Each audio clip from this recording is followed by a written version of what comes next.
Welcome to Zee Telugu news market watch. మనతో మాట్లాడడానికి certified financial analyst Sriramachandramurthy గారు ఉన్నారు. Hi sir. హాయ్ అండి. సార్, ఇప్పుడు స్టాక్ మార్కెట్లోకి ఎంటర్ అయినాము. కాకపోతే పిక్స్ ఎలా ఉంటాయంటే డిఫరెంట్ పిక్స్ చేస్తున్నాం స్టాక్స్. కాకపోతే ఒక పద్ధతి లేకుండా అంతా డిఫరెంట్గా అట్లా పిక్ చేయడం వల్ల మనకు ఓవరాల్ పోర్ట్ఫోలియో అనేది డిస్టర్బెంట్గా ఉంటుంది. యాక్చువల్గా ఒక పోర్ట్ఫోలియో మెయింటైన్ చేయాలంటే ఏ సెక్టార్లు పెట్టుకోవాలి, ఎంత పర్సెంటేజ్ పెట్టుకోవాలి, దాన్ని ఎలా డివైడ్ చేయాలి సార్?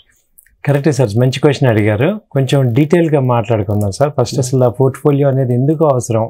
అసలు ఇప్పుడు మామూలుగా అందరం ఏంటంటే మనం స్టాక్ మార్కెట్లోకి వచ్చేది కొంచెం మంచి ఎర్నింగ్ చేద్దామని వస్తాం, ఇన్వెస్ట్మెంట్స్ చేద్దాము, మంచి సంపాదిద్దాం. ఆ తర్వాత ఏంటంటే తెలియకుండానే మనం ట్రేడింగ్లోకి వెళ్ళిపోతుంటాం. ఆ ట్రేడింగ్లోకి వెళ్ళిపోయి ఎవరో ఇంకా ఆప్షన్స్ చెప్పారని అటు వెళ్ళిపోయి అసలు ఫస్ట్ అనుకున్నది ఒకటి జరిగేది ఒకటి జరుగుతుంది. స్పీడ్గా డబ్బులు రావాలని చెప్పి ఒక పాయింట్లో ఏం చేస్తామంటే మనం ఉన్న డబ్బులన్నీ పోగొట్టుకుంటాం. కానీ మీరు ఒకసారి అబ్జర్వ్ చేస్తే మ్యూచువల్ ఫండ్స్ కానీ, ఎఫ్ఐఏస్ కానీ, డిఐఎస్ కానీ వీళ్ళందరూ ఎక్కువ సంపాదించేది ఓన్లీ ఈక్విటీస్ మీదే వస్తాయి. సో దానికే పోర్ట్ఫోలియో అంటాం. ఓకే. సో అసలు పోర్ట్ఫోలియో అంటే ఏంటి అంటే ఒక గ్రూప్ ఆఫ్ స్టాక్స్ని హ్యాండిల్ చేయడాన్ని, ఇన్వెస్ట్ చేసుకోవటాన్ని పోర్ట్ఫోలియో అంటాం. అలాగే దానికి మినిమం టెన్యూర్ వచ్చి ఒక 3 to 5 years హోల్డ్ చేసేటట్టు ఉండాలి. అంటే ఒక స్టాక్ కొన్నాను అంటే అది ఒక 1 week 10 days అలాగే 1 month అలా కాకుండా అసలు ఎందుకు కొంటున్నాం, దానిలో గ్రోత్ ఏంటి, నిజంగా దానిలో గ్రోత్ ఉందా, సో అలాగే ఇప్పుడు నేను తీసుకున్న ఎంట్రీ రేట్ కరెక్ట్గానే ఉందా లేదా అని చెక్ చేసుకొని ఆ సెక్టార్ గ్రోత్ కూడా చూసుకుంటూ మనం ఒక 3 years 4 years మెయింటైన్ చేసుకుంటే మంచి వెల్త్ క్రియేట్ అవుతుంది సార్. సో మీరు last 3 years back 4 years back చూడండి మార్కెట్ ఎలా ఉంది, ఇప్పుడు ఎలా ఉంది. సో కాబట్టి ఏంటంటే ఎప్పుడైనా కానీ మధ్యలో ఎన్ని డౌన్ఫాల్స్ వచ్చినా అల్టిమేట్గా మార్కెట్స్ అదంతా షార్ట్ టర్మ్ డిస్కౌంట్ లాగానే ఫీల్ అవ్వాలి. సో అలా ఒక స్ట్రాంగ్ సంకల్పంతో నేను ఈ పోర్ట్ఫోలియో ఉండాలి, సో దీని మీద కొంత నేను ఉండి మంచి రిటర్న్స్ గెయిన్ అనుకోవాలన్నమాట. దాన్ని పోర్ట్ఫోలియో అంటాం. అంటే ఇప్పుడు పోర్ట్ఫోలియోలో ఏ సెక్టార్లో ఇంత తమ్మునేల్ ఏమన్నా ఉందా సార్? ఇంత రూల్? అవునండి. పోర్ట్ఫోలియోలో ఏంటంటే మీకున్న దానిలో ఒక 15 to 20% గోల్డ్కి ఇవ్వండి. ఓకే. మిగతా దాన్ని 5 parts చేయండి. సో 5 partsలో 3 parts కోర్ సెక్టర్లో పెట్టుకోవాలి. ఓకే. కోర్ సెక్టర్ అంటే మనకి ఆటోమొబైల్ కానీ, బ్యాంకింగ్ కానీ, తర్వాత ఎఫ్ఎంసీజీ, అలాగే మీకు టెక్స్టైల్, సిమెంట్, కన్స్ట్రక్షన్, ఏవియేషన్, ఇవన్నీ కోర్ సెక్టర్స్. ఓకే. అలాగే ఇంకొక టూ పార్ట్స్ ఏం చేయాలంటే ఈ యొక్క నాన్ కోర్ సెక్టార్స్ అంటే ఎమర్జింగ్ సెక్టార్స్ ఉంటాయి కదా. ఇప్పుడు ప్రజెంట్ ఎలక్ట్రిక్ వెహికల్స్ అని, బయోఫ్యూయల్, ఆయిల్ అండ్ ఇలా కొంచెం న్యూ సెక్టార్స్ ఏమున్నాయి వాటిలో పెట్టుకోవటం ద్వారా మీకు ఏమవుతుందంటే ఒక సాలిడ్ పోర్ట్ఫోలియో తయారవుతుంది. ఓకే. అలాగే మీరు ఏం చేయాలంటే ఇప్పుడు పోర్ట్ఫోలియోలో లార్జ్ క్యాప్ కంపెనీస్లో ఒక 70% దాకా పెట్టుకోండి, మిడ్ క్యాప్ 30%. ఓకే. సో ఒక స్మాల్ క్యాప్, మిడ్ క్యాప్ ఒక 20% పెట్టుకొని స్మాల్ క్యాప్ ఒక 10% పెట్టుకుంటే మీకు దాన్ని డైనమిక్ పోర్ట్ఫోలియో అంటాం. అంటే మీకు దానిలో ఏమవుతుందంటే ఎంత మార్కెట్ పడినా ఈ లార్జ్ క్యాప్ కంపెనీస్ ఎటు అప్ ట్రెండ్ అవుతాయి కాబట్టి మనకి టెన్షన్ ఉండదు. అదే ఇప్పుడు మార్కెట్ ఫాల్లో మిడ్ క్యాప్ కానీ స్మాల్ క్యాప్ కానీ హెవీగా ఫాలో అవుతాయి, వాటిని మళ్ళీ అది ఎప్పుడు వస్తాయో తెలియదు. కానీ లార్జ్ క్యాప్ మనం డిఫెన్స్ ఉండటం వల్ల ఏంటంటే మనకి ముందు సెక్యూర్డ్ ఉంటుంది. అలాగే ఒక ఇన్వెస్ట్మెంట్ ఓరియంటెడ్గా మనం చూసుకుంటే ఎప్పుడు గ్రోత్ వచ్చేది లార్జ్ క్యాప్ కంపెనీస్లోనే గ్రోత్ కనబడుతుంది కాబట్టి ఒక 60 to 70% దానిలో పెట్టుకోవాలండి. అంటే మీరు క్లయింట్స్ చాలా మంది వస్తారు సార్ మీ దగ్గరికి. జనరల్గా మీ దగ్గరకు వచ్చే క్లయింట్స్ పోర్ట్ఫోలియోలో చాలా తప్పులు చేస్తుంటారు, అలాంటి వాళ్ళకి మీరు ఎలా సజెస్ట్ చేస్తారు? పోర్ట్ఫోలియో వచ్చే మిస్టేక్స్ ఏంటంటే సార్ 2-3 మేజర్ మిస్టేక్స్ ఉంటాయి సార్. ఒకటి ఏంటంటే టూ మెనీ డైవర్సిఫై, అంటే ఒక 20, 30, 40 కంపెనీలు ఉంటాయి అన్నమాట. ఒక 30 to 40. ఇప్పుడు బ్యాంకులో అనుకోండి, బ్యాంకింగ్ ఇండస్ట్రీ అంటే ఉన్న 7-8 బ్యాంకులు తీసుకుంటారు. దానివల్ల ఏమవుతుందంటే ఉపయోగం ఉండదు. డైవర్సిఫికేషన్ అనగానే మొత్తం అన్ని డైవర్ట్. ఇక్కడ డిఫరెన్స్ ఒకటి గుర్తుపెట్టుకోండి, డైవర్సిఫికేషన్ వేరు, డైల్యూషన్ వేరు. ఓకే. డైల్యూట్ అయిపోతుంది. ఇప్పుడు ఒకటే సెక్టర్లో ఒక 1 company 2 companies ఉండాలి. టోటల్గా మొత్తం మీరు మీ యొక్క పోర్ట్ఫోలియోలో మోర్ దాన్ 10 కన్నా ఎక్కువ ఉండకూడదు, 10 companies కన్నా ఎక్కువ ఉండకూడదు.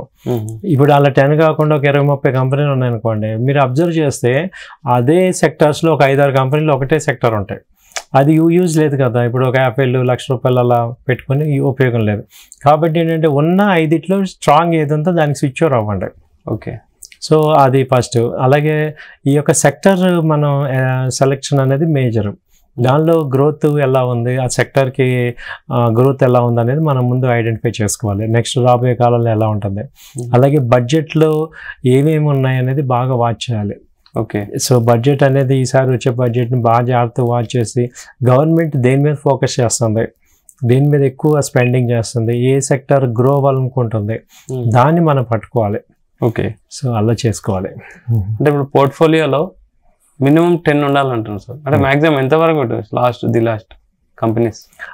అంటే మ్యాక్సిమం అంటే 10 to 15, అంతకుమించి ఎక్కువ పెట్టుకోకూడదు సార్. ఈవెన్ ₹1,00,00,000 ఉన్న మీ దగ్గర చాలు, 10 to maximum 15 కంపెనీస్ చాలు. ఓకే. సో మీరు నేను చెప్పేది నిజం కాదు అంటే మీరు రాకేష్ జుంజున్వాలా గారి పోర్ట్ఫోలియో చూడండి, ఒక్క మ్యాక్సిమం 10 ఉన్నాయి. ఇది 30,000 కోట్ల పోర్ట్ఫోలియోలో 10 కంపెనీసే ఉన్నాయి. కాబట్టి మనం టూ మచ్ పెట్టుకున్నా కానీ అవి డైల్యూట్ అవుతాం తప్ప అవి కాన్సన్ట్రేట్ అవుతాం. అంటే మీకు ఏమందంటే తక్కువ కంపెనీస్ ఉండటం వల్ల ఫోకస్ ఎక్కువ చేస్తాం. ఓకే. అలాగే ఇక్కడ ఎగ్జిట్ పాలసీ కూడా మనం పెట్టుకోవాలి.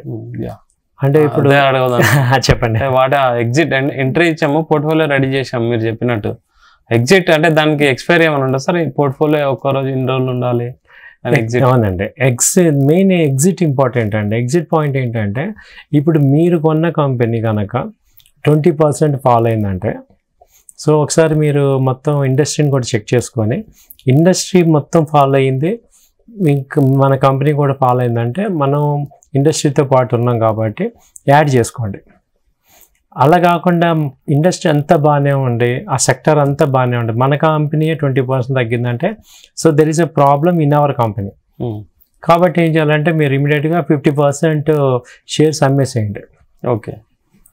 అదే మళ్ళీ సేమ్ కంపెనీ వచ్చి 50% ఫాల్ అయిందంటే ప్రైస్, సో మన కంపెనీలో చాలా ప్రాబ్లం ఉందనేది అర్థమైపోతుంది. కాబట్టి టోటల్గా ఎగ్జిట్ అయిపోండి. ఓకే. సో దానివల్ల ఏమవుతుందంటే మనం మొత్తం పోర్ట్ఫోలియోలో మనకి ఒక 10% లాస్ అవుతాం. ఓకే. ఇప్పుడు అలాంటి కంపెనీలు 1-2 ఉంటాయి, ఎక్కువ ఉండవు. సో అది ఫస్ట్ ఇంపార్టెంట్. మనం యావరేజ్ చేయాలంటే సెక్టర్ మొత్తం ఫాలో అవ్వాలి. ఓకే. అంతేగాని ఓన్లీ మన కంపెనీ ఫాలో అవుతుంది కాబట్టి నేను యావరేజ్ చేస్తాను అనుకోకూడదు. సో మన కంపెనీ ఫాలో అయింది, సెక్టర్ అంతా బాగుందంటే there is a problem in our company. కాబట్టి మనం 50% ఎగ్జిట్ అయిపోవాలి. సార్ ఒక నేను ఒక పోర్ట్ఫోలియో బిల్డప్ చేద్దాం అనుకుంటున్నాను. మినిమం ఎంత అమౌంట్ ఇన్వెస్ట్ చేస్తే better sir? Minimum starting sir ఇప్పుడు 1 lakh ఉండొచ్చు, 2 lakh ఉండొచ్చు, స్టార్టింగ్ చేసుకోండి. బట్ ఏదైనా దాన్ని 5 parts చేయగలగాలి. ఓకే. ఆ ప్రొపోర్షనేట్ ఇంపార్టెంట్, అలాగే యాడ్ చేసుకోవటం ఇంపార్టెంట్. ఓకే. Accumulation important. ఆ తర్వాత ఏంటంటే ఈ పోర్ట్ఫోలియోని ఒక 5 years అలా ఎంతకాలం ఉంచుదాం. ఒక 4 years 5 years అంటే 5 years ఉండాలి. ఓకే. సో ఇక ఇది 5 years పోర్ట్ఫోలియో అని మనం పెట్టుకున్నాక మధ్యలో ఎమోషన్స్కి వెళ్ళకూడదు. సో ఇప్పుడు ఎందుకు అంటే నేను అనేది ఏంటంటే టార్గెట్ పోర్ట్ఫోలియో పెట్టుకోండి.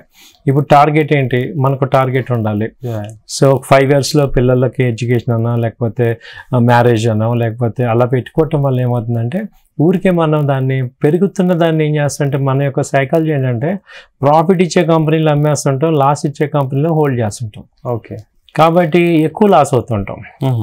సో అలా కాకుండా మొత్తం అన్నీ కూడా ఒక సిస్టమేటిక్గా ఇన్వెస్ట్ చేసుకున్నాక ఒక టార్గెట్ పెట్టుకోండి. సో ఈ 5 years ఏదో టైం టార్గెట్ లేదా వాల్యూ టార్గెట్. సో డబుల్ అవ్వాలి అట్లీస్ట్, లేదంటే ఒక 5 years పాటు హోల్డ్ చేద్దాం. ఓకే. అలా మనం పెట్టుకొని హోల్డ్ చేయండి. ఈ మధ్యలో ట్రేడ్ చేసుకోవాలంటే కొంత అమౌంట్ వేరే పెట్టుకొని ట్రేడ్ చేసుకోండి. దాన్ని కలపద్దు. ఓకే. దానికి సపరేట్గా మీరు ఆప్షన్స్ చేయండి, ఈక్విటీ చేయండి, ట్రేడింగ్ చేయండి, బట్ పోర్ట్ఫోలియోది సపరేట్గా పెట్టుకోండి. ఓకే. సార్ మీరు చెప్పారు పోర్ట్ఫోలియో డైవర్సిఫికేషన్ మీద ఐడియా లేదు. మీ ఇన్స్టిట్యూట్ ఉంది, మీ ఇన్స్టిట్యూట్ ద్వారా నేర్పిస్తారని చెప్పారు. మీ ఇన్స్టిట్యూట్లో ఏం నేర్పిస్తారు? మా ఇన్స్టిట్యూట్లో వచ్చి సార్ మీకు బేసిక్స్ నుంచి అడ్వాన్స్ లెవెల్ వరకు చెప్తాను సార్. ఈక్విటీ, ఫ్యూచర్స్, ఆప్షన్స్, అలాగే ఈక్విటీలో ఇంట్రాడే ఎలా ఉంది, తర్వాత టెక్నికల్ అనాలిసిస్లో 8 ఇండికేటర్స్ ఉంటాయి. సో వాటి గురించి చెప్తాం. ఆ తర్వాత ఫండమెంటల్ అనాలిసిస్లో మీకు బ్యాలెన్స్ షీటు, మ్యూచువల్, అలాగే ప్రాఫిట్ లాస్ స్టేట్మెంట్, అలాగే రేషియోస్, అలాగే మేనేజ్మెంట్ రేషియోస్, ఆ తర్వాత ఈపీఎస్, ఇవన్నీ మనం తెలుసుకోవటం వల్ల ఒక కంపెనీ ఎంత స్ట్రాంగ్ ఉందా, వీక్ ఉందా, అసలు సేల్స్ ఎలా ఉన్నాయి, ఫండమెంటల్గా ఏం జరుగుతుంది ఆ కంపెనీలో అని మనకు తెలుస్తుంది. డివిడెండ్స్ ఇస్తున్నారా, సో రైట్ ప్రపోర్షన్ ఉందా లేదా, ఇవన్నీ. అయితే ఇప్పుడు ఏంటంటే ఫండమెంటల్గా స్ట్రాంగ్ ఉన్న కంపెనీలో టెక్నికల్గా మంచి పాయింట్లు ఎంటర్ అవడం ద్వారా మనం మంచి సక్సెస్ అవుతాం. సో ఈ రెండు మీకు వస్తాయి. ఆ తర్వాత మ్యూచువల్ ఫండ్స్, బాండ్స్, ఈటీఎఫ్స్ ఇవి కూడా చెప్తాం అనమాట, MCX. So all asset classes మీకు చెప్తాను సార్. ఫైనల్గా ఇప్పుడు ఒక క్యాపిటల్ ఉంది సార్, నేను క్యాపిటల్ ఒక పోర్ట్ఫోలియోని ఇన్వెస్ట్ చేశాను, ఎంత ఎక్స్పెక్ట్ చేస్తారు పర్సంటేజ్? అదే సార్, ఇప్పుడు పర్ యానం మామూలుగా మీరు చూసుకుంటే ఈ మ్యూచువల్ ఫండ్స్ 12 to 15% ఇస్తుంది. ఓకే, మన పోర్ట్ఫోలియో దాన్ని బీట్ చేయగలగాలి. 20% మనం ఎక్స్పెక్ట్ చేసాం అనుకోండి, ఒక 4 years 5 yearsలో మనకి సిఏజిఆర్ తీసుకుంటే ఒక డబుల్ అయితే, ఒక 2 times, మినిమం 2 times 3 times అయితే మనకి ఇప్పుడు ఈ ఛాన్సెస్ ఉన్నాయి. ఈ కమింగ్ ఇయర్స్లో వచ్చే ఛాన్సెస్ బాగున్నాయి. సో 20% మనం యావరేజ్ ప్రాఫిట్ పర్ యానం అనేది నార్మల్గా తీసుకుంటే అది ఒకసారి 30 కూడా అవ్వచ్చు. సో మంచి పోర్ట్ఫోలియో అయితే 30 to 40 కూడా వెళ్ళిన, లాస్ట్ ఇయర్ 30% లాగా వెళ్ళాయి. సో అలా మనకి ఏంటంటే ఒక 4 years 5 yearsలో డబుల్ అయ్యే ఛాన్సెస్, ఇంకా బాగుంటే ట్రిపుల్ కూడా అయ్యే ఛాన్సెస్ ఉన్నాయి. అంటే సెలెక్షన్ ఆఫ్ స్టాక్స్ ఈ విషయంలో మీకు ఏమైనా డౌట్స్ ఉన్నా మేము సపోర్ట్ చేస్తాం, హెల్ప్ చేస్తాం. బట్ మనకంటూ ఒక పోర్ట్ఫోలియో ఉండాలి అనేది మనం important. Thank you very much sir. Thank you. ఇది పోర్ట్ఫోలియో బిల్డప్ చేసుకోవాలనుకున్న వాళ్ళు స్టాక్ మార్కెట్లో శ్రీరామ్ చంద్రమూర్తి గారు అయితే చాలా వాల్యుబుల్ పాయింట్స్ చెప్పారు. మీరు అవి ఒకసారి స్టడీ చేసి ఫాలో అయితే మీరు మంచి రిటర్న్స్ గెయిన్ చేయొచ్చు అని చెప్తున్నారు. Keep watching Zee Telugu news.